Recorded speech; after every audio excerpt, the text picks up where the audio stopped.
What's going on, everybody? Thanks so much for tuning in a little early. I know we usually do the six o'clock Eastern. Every now and then it's going to have to adjust because I've got a few other personal things I had to handle, and Sheets is out today. But we do have his projections and everything up. It's a really interesting slate. There shouldn't be too much crazy chalk. I think you're going to see some chalk a little bit on Boston, Cleveland, and Toronto, with some pieces from Atlanta, but I'm not overly worried about that. And I think the Cubs might have some ownership as well, depending on which position and which site you're playing on.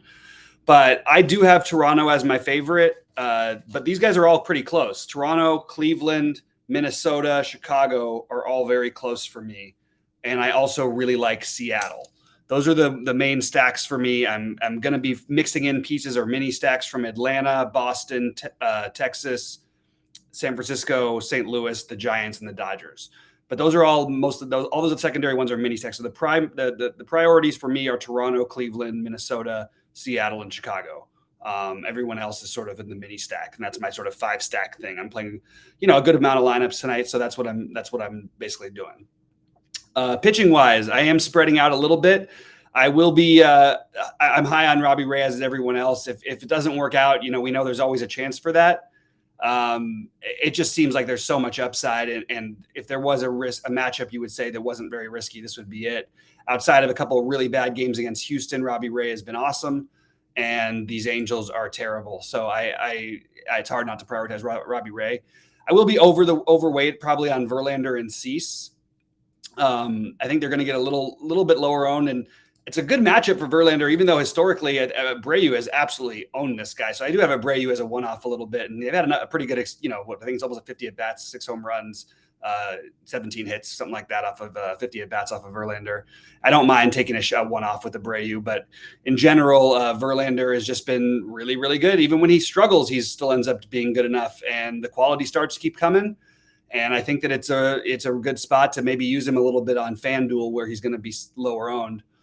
The guys who I'm spending down for, I have some. I like Pivetta more than the field for sure. I think there's a lot of upside here, and it's sort of being overlooked against Pittsburgh.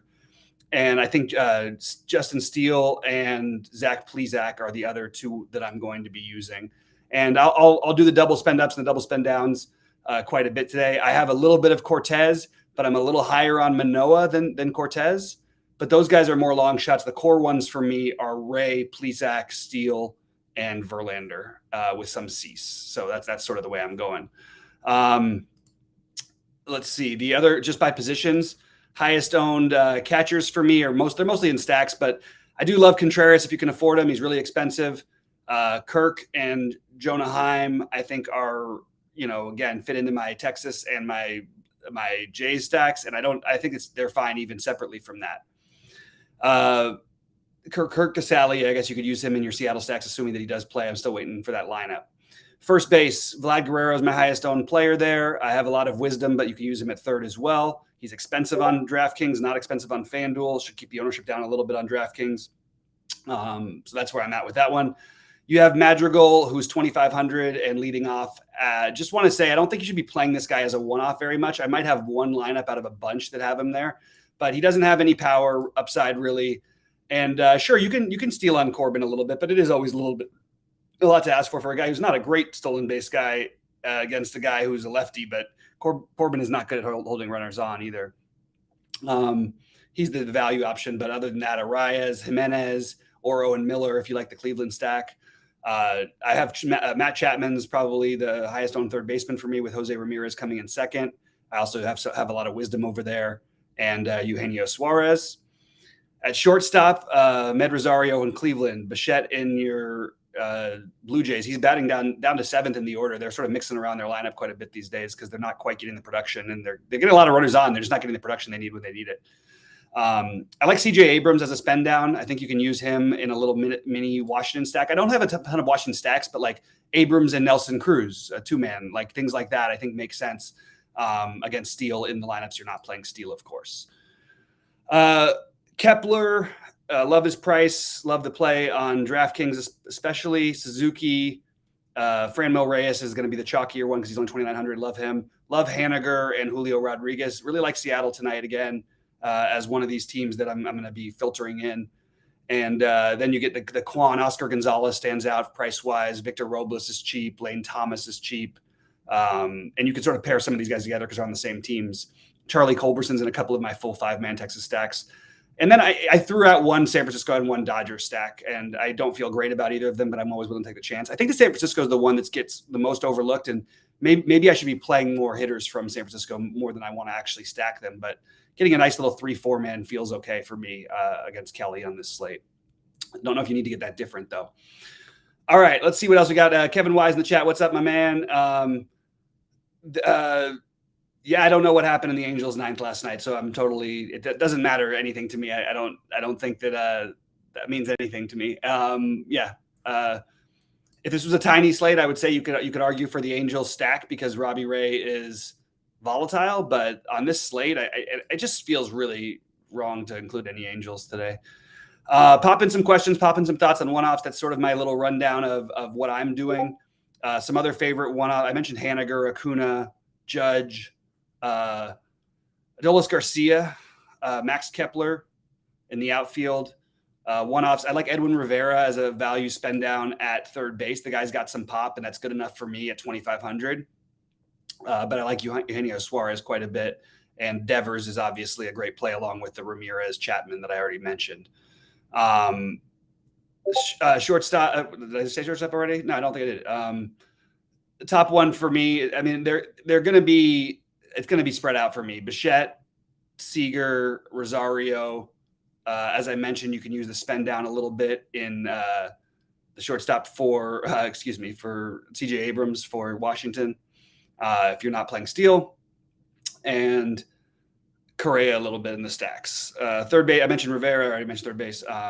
Second base, Simeon is the one-off that I probably prefer the most. I like Glaber as well and Wilmer Flores, but Owen Miller and Jimenez are going to eat up a lot of my lineups, along with Simeon.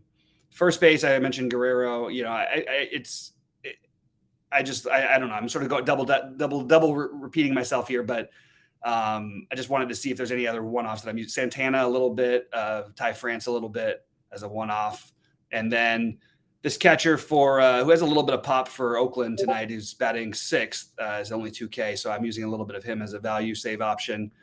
Mostly outside of that, it stacks for me in catchers, with the exception of a little bit of Jonah Heim and a little bit of Wilson Contreras, not William Contreras.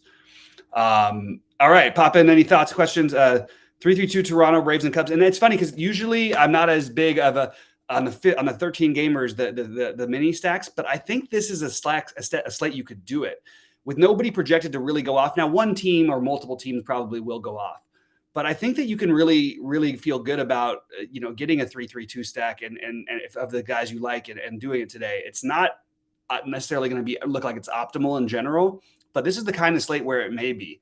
And you get that, you get the 2 home run game from a guy who I have a lot of my 2-mans with 4 and 5-man stacks on the other side. But like Nelson Cruz is a guy who could hit multiple home runs today. There's a bunch of guys like that today. So I'm with that. Braves second baseman. Sure. If you're stacking the Braves, don't really know. Like you can play Arroyo for 2K and you can play, what's his name for Chicago, Madrigal at 2.5. But yeah, if you wanted to go with the low owned guy and who's got some talent, that's fine. I don't generally like one-offs as 7, 8, 9 hitters, but it's fine. I have no real major issue with it, but I think it's not what I'm trying to do. Yeah, I think that would be mostly saved for Braves stacks for me. And the Braves have a lot of guys you can stack today if you wanted to go that route. They did just light up Walker the last time out. I have a feeling he'll be a little bit better this time. They really got to him early in that game and exploded as they often do. And, it's nice hitting weather in Atlanta again. This is another spot where I think stacking Atlanta certainly makes some sense. Even if you're not maybe getting a mini stack, you could include Grissom in that.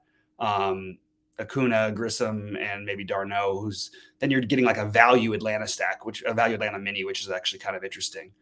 All right. Got some other things about my call at 6. Okay. Let's see. I have to get to that in a second, but yeah, fire on any more questions and any more thoughts. don't really know what else to say about the slate until we get lineups revealed. Because we're still waiting. I mean, Boston, this is ridiculous. That game starts in an hour and 20 minutes. Get your lineup out there. This is ridiculous. Same with the Brewers. Get your lineup out there. It's just frustrating. I understand why the Giants, because they're playing late and they're really annoying with trying to get their lineups. But 64 degrees San Francisco, which is like, warm weather for them. So I'm okay with the. I do think that the Giants are the team I'm gonna try and throw into. I have one stack with the Giants, but I might throw a couple more in there just because I could see it happening against Merrill Kelly, who they're very familiar with and have had mixed results in the past. But I would prefer to play Seattle, which we're not going to have that lineup by the time we're done here either. So, one other weird, no, they raised this price. I was going to say, I think Pepio would have been in play on FanDuel again at $6K, but he's $7K now and you just don't need it. But if you really wanted to get weird, there is enough upside for him to have 7Ks or 6Ks in 6 innings or something like that if he really is clean. But it has to be really clean probably because that's just the way it is when you play with the Dodgers. They're too loaded. I don't like Woodruff on DK. You guys can go ahead and take that chance if you want to. There's no problem with playing a low-owned pitcher, but you've got other options that have much Woodruff has a worse matchup than the best strikeout pitcher in baseball in Dylan Cease. So I would rather play Dylan Cease than Woodruff personally. For what it's worth, he has a very limited history against the Dodgers, and there's really nothing to take from it. Dodgers are not an easy team to try and take a pitcher against when you have 26 options to choose from. So I think you're kind of getting a little too creative there. Now, could it work? Sure. You can, if you're playing 20 lineups, can you throw them in one? Yeah, that's about where I would have to be. I would have to throw them in 1 out of 20. Maybe. But why not play Manoah? Why not play? I just don't know how to rate him ahead of the guys around him, given that he's got the worst matchup in baseball against the Dodgers. So no, I'm not a fan of Woodruff in general on the slate, but if he sneaks into one of my lineups, it would only be because I'm playing so many of them today. Not really sure what you're seeing to drive you to Woodruff, other than the fact that he's really good and he's going to be low on, which maybe is enough, but it's not where I would be trying to plant my flag. What is his? It's not like he's been as good lately anyway. And then what is his real maximum upside against the Dodgers is sure, he could have a great game. It happens all the time, but I'm certainly not looking to try and target the Dodgers as a team to try and pick on. But if you're playing a ton of lineups, that's really the answer to the question is depends on how many lineups you're playing. If you're playing a ton, throwing Woodruff into a couple is probably okay. I don't think it's an optimal thing to do in general. It's usually going to be if at the end of the day you complain and you lose because Woodruff only has 5 or 10 fantasy points, you can't complain because you're just taking a terrible play based on the fact that he's going to be low owned. So, and if you're, like I said, if you're going to do that, I just would rather stick with the guys who have better matchups in Verlander, even a better matchup for Cease, obviously a better matchup for Robbie Ray. There's nobody in his price range that I don't think he's got the worst matchup in all of baseball. So if you play Brandon Woodruff today and you play in general, you should probably be playing Brandon Woodruff every day, every slate as your most owned pitcher. That's the only way I would get to him. And for what it's worth, his strikeouts have come way down. Doesn't mean he can't do it against the Dodgers. It's just you're asking for a hell of a lot. Sure, Brady Singer had a good game against the Dodgers. Look what happens. But it's not something I'd be banking on.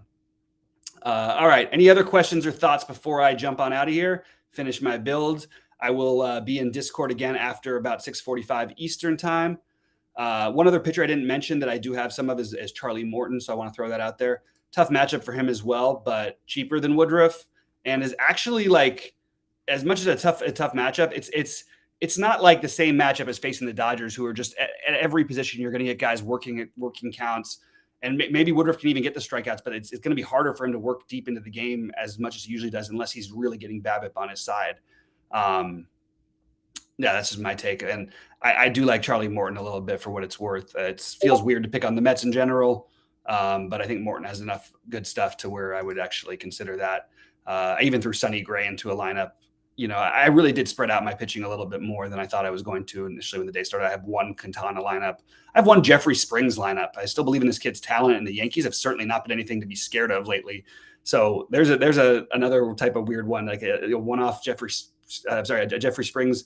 It's only in one lineup, but I have a Plesac and Springs lineup, and hoping my bats can get it done for me. But I do think Springs has a tremendous amount of upside every time he pitches. It's just a really tough matchup against the Yankees on paper, although lately, if any matchup against the Yankees is a good matchup for the pitcher. All right, guys, I'm going to get out of here unless there's anything else you have any thoughts on, any questions on, any things like that. I'm happy to answer. I'm happy to talk through it with you. I just don't have anything else that I can offer on this slate, at least until we get more lineups released, because I do have a lot of interest, as I mentioned, in Seattle and Boston, and I need to figure out what they have going with those lineups. Yeah, so that's pretty much it. All right. Good luck to everybody out there. I hope we crush it. Just to reiterate, Chicago Cubs, Toronto, Cleveland, Minnesota, Seattle are my main stacks. Atlanta, Boston, Texas are next, with some mixtures of some Yankees, St. Louis, San Francisco, and those are all mini stacks. I do have a couple Oakland value mini stacks as well. Thank you, Jason, for the nice words, and you guys have a great night, and hopefully we'll see somebody take something down. I'll see you guys in Discord. Good luck, everybody.